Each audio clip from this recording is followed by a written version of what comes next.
Hi friends, કેમ છો? તમને બધાને મારા જય અંબે. તો આજે હું દૂધીની એક નવી જ રેસીપી તૈયાર કરવાની છું. જે એના માટે મેં દૂધી લઈ લીધી છે, 500 ગ્રામ દૂધી છે. તો હવે પહેલાં એને હું છોલી લઈશ.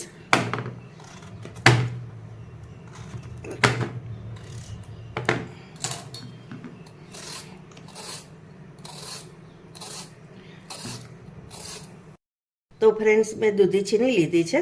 હવે એના આપણે આવી રીતે ટુકડા કરી લઈશું. મોટા જ રાખીશું.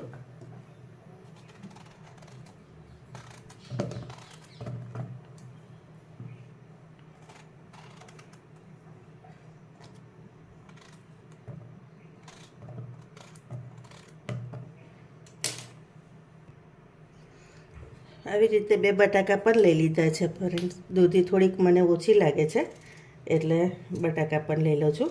બટાકાને આવી રીતે કટ કરી દેવાના. એમાં થોડુંક મીઠું એડ કરી દઈશું. થોડુંક જ એડ કરવાનું, અડધી ચમચીથી ઓછું.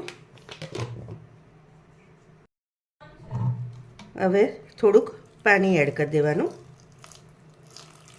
તો જાજુ પાણી નથી રેડવાનું.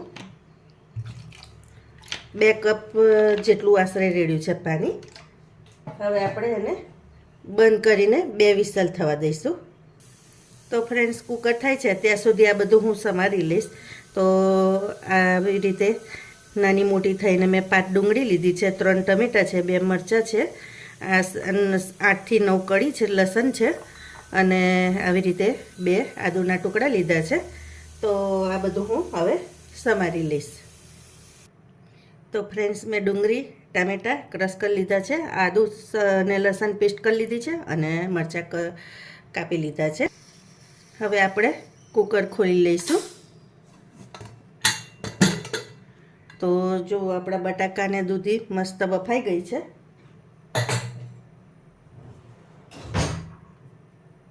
હવે એને સ્મેશ કરી લેવાનું.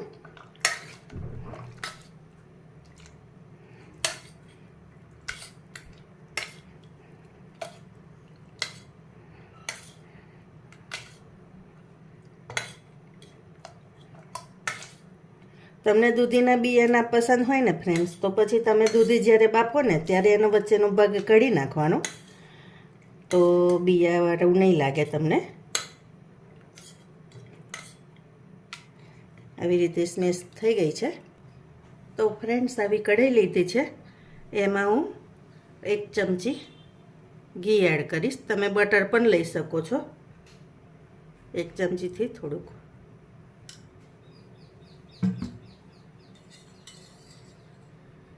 અને 2 ચમચી તેલ એડ કરીશ. તેલ તમારે વધઘટ કરવું હોય તો તમારી રીતે કરી શકો છો, પણ થોડુંક આમાં હોય તો વધારે સારું લાગે છે. તો આપણું તેલ ને ઘી થઈ ગયું છે. તો આમાં થોડુંક જીરું એડ કરી દેવાનું. પછી આ 2 બાદિયા છે, 1 તમાલનો ટુકડો છે તજનો, અને આ તમાલપત્ર છે એ એડ કરી દઈશું. અને તરત જ થોડીક હિંગ એડ કરી દેવાની.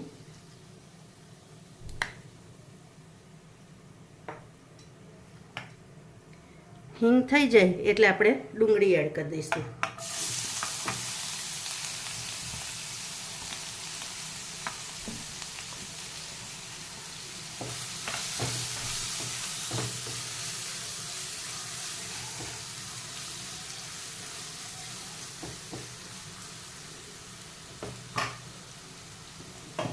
ડુંગળીને આપણે શેકાવા દેવાની.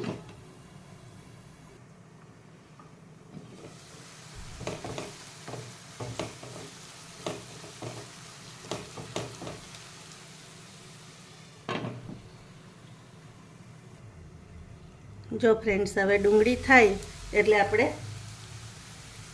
ટમેટાં એડ કરી દેવાના.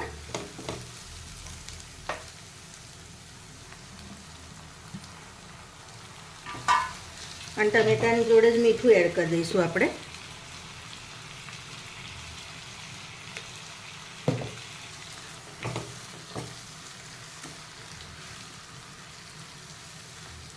તમે આ રીતથી એકવાર બનાવજો આ ભાજી, ખરેખર ખૂબ સરસ લાગે છે. હવે એને આપણે થવા દઈશું. તો હવે આપણે જોઈ લઈશું.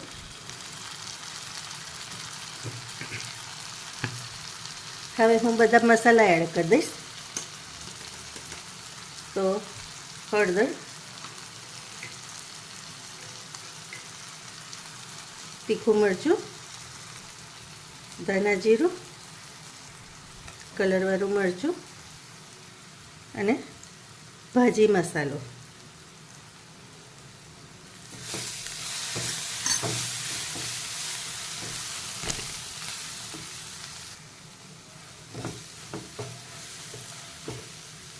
આ બધું થાય એટલે એમાં પાણી એડ કરી દેવાનું.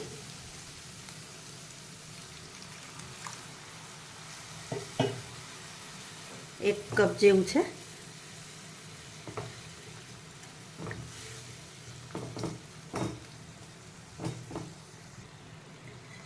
હવે આ ભાજી હતી, સોરી મેં આદુ અને લસણની પેસ્ટ ને મરચાં એડ કરવાના ભૂલી ગઈ, એ અત્યારે એડ કરી દઈશું.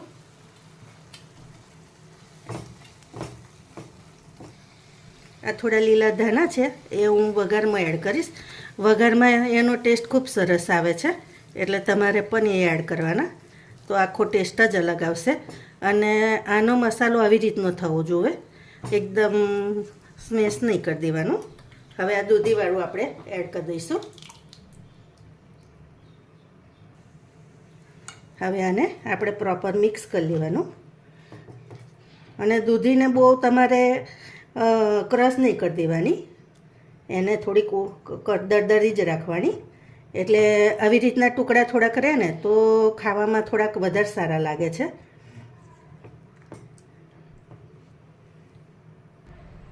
હવે ફ્રેન્ડ્સ, આ લીંબુનો રસ છે, અડધો જ લીંબુનો રસ એડ કર્યો છે.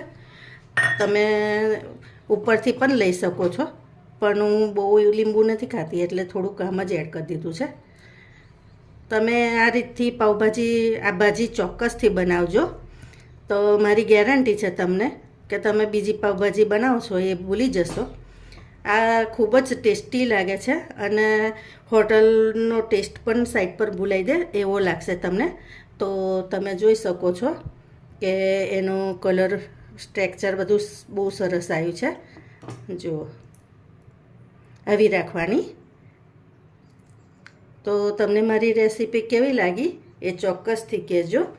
હવે આની ઉપર હું ધાણા પણ થોડાક એડ કરી દઉં છું. આ તમે પરોઠા સાથે, બન સાથે ખાઈ શકો છો.